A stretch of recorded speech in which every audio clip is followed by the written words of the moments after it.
right, and not only is she right about no deal, she's also right that the former Prime Minister's withdrawal agreement also would not have ended the debate about Brexit, because it was a blindfolded Brexit that did not determine our future trading relationship with the European Union. Mr. Speaker, my views on this are well known. I believe the only way out of the crisis is to have now a people's vote. Put that deal that the former Prime Minister, well, it wasn't a deal, but at least it was something, put that to the British people with Remain on the ballot paper, and let's get this matter over. I believe the British people have also changed their minds. I think they are now seeing Brexit for what it is, and I think given the opportunity they would vote for the best deal, and that's the current deal that we have with the European Union. That's another good reason why this matter must now go back to the British people by way of a people's vote. Mr. Ian Duncan-Smith. Right, only briefly, because I know we want to get through this, but in response to this, the reality about this tonight is this is about a general election. And what we've had is speeches from a number of people on the opposite benches, which are all about nothing to do with the general election, all about recycling the debate that we had earlier. The truth is, there is but a simple question in front of the opposition parties. Only 2 days ago, they were crying out for an election. The shadow Chancellor said, "Bring it on, we're ready for it."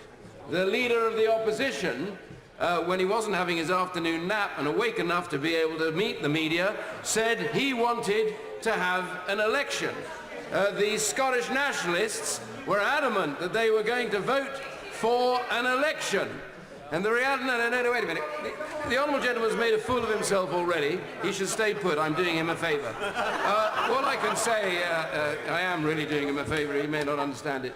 But the reality right now, Mr. Speaker, as we are in this debate, the question therefore is, if they don't vote for an election tonight, if they refuse to vote to have that election, then they are running away from what is their democratic responsibility.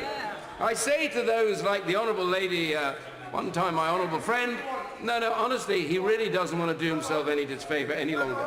I say to the Honourable Lady that was up earlier that she talks about a people's vote. The problem with a people's vote, if she wants to put it to a referendum, as the new leader of the Liberal Party said, she would never accept the result if, wait a minute, if they said they wanted to leave, they would not accept the result. Now, wait a minute. No. Let me finish this, because it's important. So here's the fault line.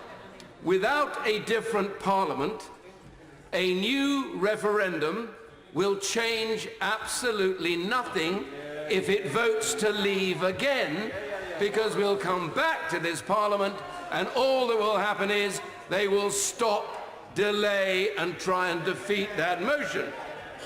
So the decision tonight is the only decision that can be made in all reality, which is if you want to decide whether the British people were right to vote leave or wrong, put it to them in a general election and let them now make that decision. And I see the honourable gentleman opposite shaking his head, simply because only days ago he and his colleague on the front bench... Give order, Anna Soubry. Mr. Speaker, but the right honourable gentleman said something about me which is simply not accurate. And I asked if I could intervene. He didn't allow me, which I accept is his absolute right. But I think the record should record, I have always said, this matter goes back to the British people, and they vote for Mrs May's deal, sorry, the former Prime Minister's deal, or some new magical unicorn deal. As far as I'm concerned, Mr. Speaker, that's the end of it. I'm going to bring this conclusion, Mr. Speaker. I say to my honourable friend, if she wants a people's vote, the people's vote is in front of us tonight in this debate. It is called a general election. I have never seen a moment when an opposition party does not want to take over. This is a bizarre affair when they're running away from actually trying to defeat a government. Let's have that election. No. Let us have that election. Let us make that decision.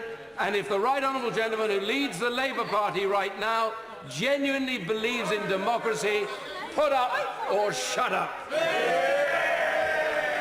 Yes, Phillips. Mr. Speaker, I very much wish to talk about